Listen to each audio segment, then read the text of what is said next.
சுவையான சோயாபீன் சுண்டல் எப்படி செய்கிறது, இதுக்கு என்னென்ன தேவையான பொருட்கள் அப்படிங்கிறத பார்க்கலாமா? செஃப் மெட்ராஸ் முரளி சேனலை சப்ஸ்கிரைப் பண்ணாதவங்க சப்ஸ்கிரைப் பண்ணுங்கள்.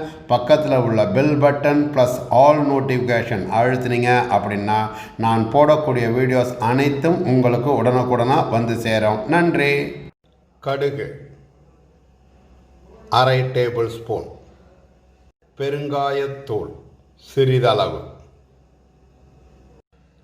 எண்ணெய் 2 டேபிள் ஸ்பூன், காய்ந்த மிளகாய் 1, கருவேப்பிலை சிறிதளவு,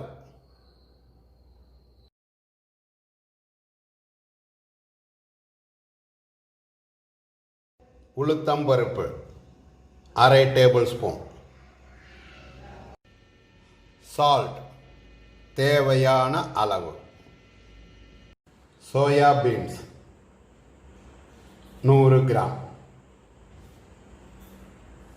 கடலைப்பருப்பு, உளுத்தம்பருப்பு, காய்ந்த மிளகாய் சேர்த்த பவுடர் சிறிதளவு. இப்போது நான் என்ன பண்ணியிருக்கேன் அப்படின்னா, ஒரு 2 ஸ்பூன் அளவுக்கு எண்ணெய் ஊற்றிருக்கேன். கொஞ்சம் எண்ணெய் ஜாஸ்தி இருந்தால் தப்பு இல்லை, அதுக்குன்னு ரொம்ப ஜாஸ்தி இருக்கக்கூடாது. இப்போது நீங்கள் என்ன பண்ணுங்கள், ஒரு அரை டேபிள் ஸ்பூன் அளவுக்கு கடுகு, இந்த கடுகு போட்டு வெடிக்கும் போதே நீங்கள் என்ன பண்ணணும், இந்த காஞ்ச மிளகாய் நம்ம கிள்ளி வச்சுருந்தோம் இல்லையா, இதை நம்ம ஆட் பண்ணிக்கலாம். இந்த காஞ்ச மிளகாய் போட்டால் அது ஒரு தாளிப்பு நல்லா இருக்கும். அதுக்காக தான் நம்ம காஞ்ச மிளகாய் நம்ம சேர்க்கறது.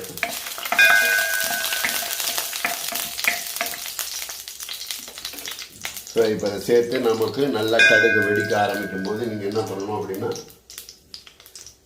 கொஞ்சம் உளுந்து சேர்த்துக்கலாம். உளுந்து ஒரு டேபிள் ஸ்பூன் அளவுக்கு உளுந்து சேர்த்துக்கலாம்.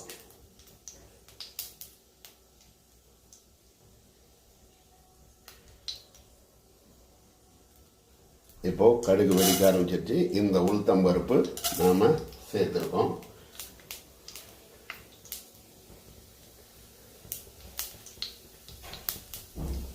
இப்போது நம்ம கடுகு உளுத்தம்பருப்பு சேர்த்தாச்சு. கொஞ்சம் நல்லா ரோஸ்டட் ஆகிட்டுருக்கு நமக்கு. இந்த நேரத்தில் நீங்கள் என்ன பண்ணுங்கள், நாம் எடுத்து வச்ச கறி லீவ்ஸை சேர்த்துக்கலாம்.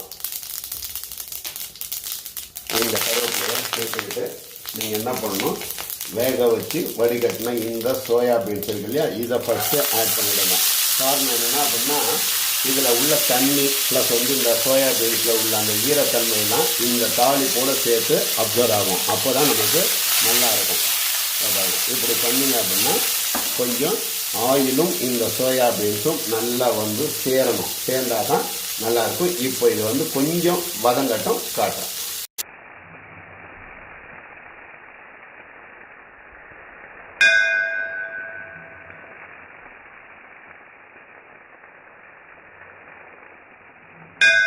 இது கொஞ்சம் நல்லா சேர்ந்து ஒரு வதங்கு சூடாகிருக்கு இல்லையா, இந்த நேரத்தில் நீங்கள் என்ன பண்ணுங்கள், கொஞ்சமாக பெருங்காயத்தூள் ஆட் பண்ணிக்கோங்க. பெருங்காயத்தூள் ஆட் பண்ணிவிட்டு, ஆல்ரெடி நாம் வேக வைக்கும்போது சால்ட் ஆட் பண்ணியிருக்கோம். இந்த ஆயில் ப்ளஸ் பவுடர் நம்ம சேர்க்குறோம் இல்லையா, அதுக்காக நீங்கள் என்ன பண்ணுங்கள், லைட்டாக சால்ட் சேர்த்துக்கோங்க. சால்ட் சேர்த்துட்டு இந்த பவுடர் நாம் அதாவது கடலைப்பருப்பு, உளுத்தம்பருப்பு, காஞ்ச மிளகாய் இதெல்லாம் வெறும் கடாயில் வறுத்துருக்கோம், எண்ணெய் ஊற்றாமல். அந்த பவுடர் தான் இது. இது ஆல்ரெடி நம்ம சேனலில் உருளைக்கிழங்கு பொரியல் எப்படி செய்யறது, கத்திரிக்காய் பொரியல் எப்படி பொடி போட்ட பொரியல் எப்படி செய்யறது அப்படிங்கிறதுல நாம் மெஷர்மெண்ட்லாம் கொடுத்துருக்கோம். ஸோ அதை நீங்கள் பார்த்துக்கலாம்.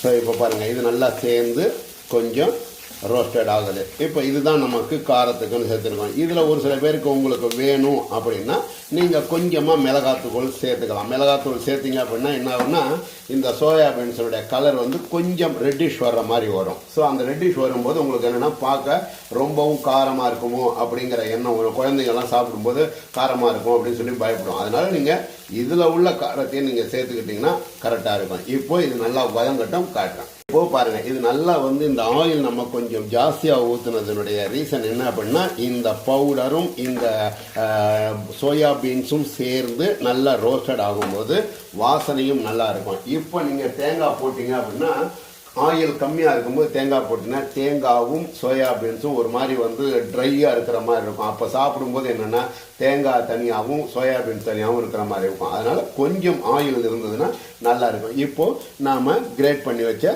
தேங்காவை நான் இதில் ஆட் பண்ணிவிட்டேன். ஸோ வந்து இதை பாருங்கள், தேங்காய் போட்டிருக்கோம். இப்போ இது கொஞ்சம் ஒரு சாட்டை பண்ணிட்டு காட்டுறேன். இப்போது பாருங்கள், நல்லா வந்து நமக்கு தேங்காய் போட்டதும் சூப்பராக வந்து நல்லா வதங்கி சேர்ந்து வந்திருக்கு. இந்த நேரத்தில் நீங்கள் இறக்கி வச்சு உங்களுக்கு வேணும்னா இதில் கொத்தமல்லி சேர்த்துக்கலாம். கொத்தமல்லி சேர்க்கணுங்கிற அவசியமே இல்லை. நம்ம கருவேப்பிலை தான் கார்னிஷாக போட்டிருக்கோம். கொத்தமல்லி போட்டிங்க அப்படின்னா கொஞ்சம் அடிஷ்னலாக ஒரு கார்னிஷ் இருக்கிற மாதிரி இருக்கும். ஸோ இப்போது சோயாபீன் சுண்டல் எப்படி செய்யறது அப்படிங்கிறத உங்களுக்கு காட்டிருக்கேன். இப்போது டிஸ்பிளே காட்டுறேன் பாருங்கள். இப்போது பாருங்கள், சுவையான சோயாபீன் சுண்டல் எப்படி செய்யறது அப்படிங்கிறத உங்களுக்கு நான் செஞ்சு காட்டியிருக்கேன். ஸோ இந்த சோயாபீன் சுண்டலை உங்கள் வீட்டில் செஞ்சு பாருங்கள். செஞ்சு பார்த்து எனக்கு லைக் பண்ணுங்கள், ஷேர் பண்ணுங்கள், கமெண்ட்ஸ் பண்ணுங்கள். அதோடு இல்லாமல் செஃப் மெட்ராஸ் முரளி சேனலை சப்ஸ்கிரைப் பண்ணாதவங்க சப்ஸ்கிரைப் பண்ணி பக்கத்தில் உள்ள bell button plus all notification அப்படிங்கிறத ப்ரெஸ் பண்ணிங்க அப்படின்னா தான் நான் போடக்கூடிய வீடியோஸ் அனைத்தும் உங்களுக்கு உடனுக்குடனாக வரும் அப்படின்னு சொல்லிட்டு இந்த நாள் இனிய நாளாக அமைய உங்களிடமிருந்து விடைபெறுவது உங்கள் செஃப் முரளிதரன். நன்றி, வணக்கம்.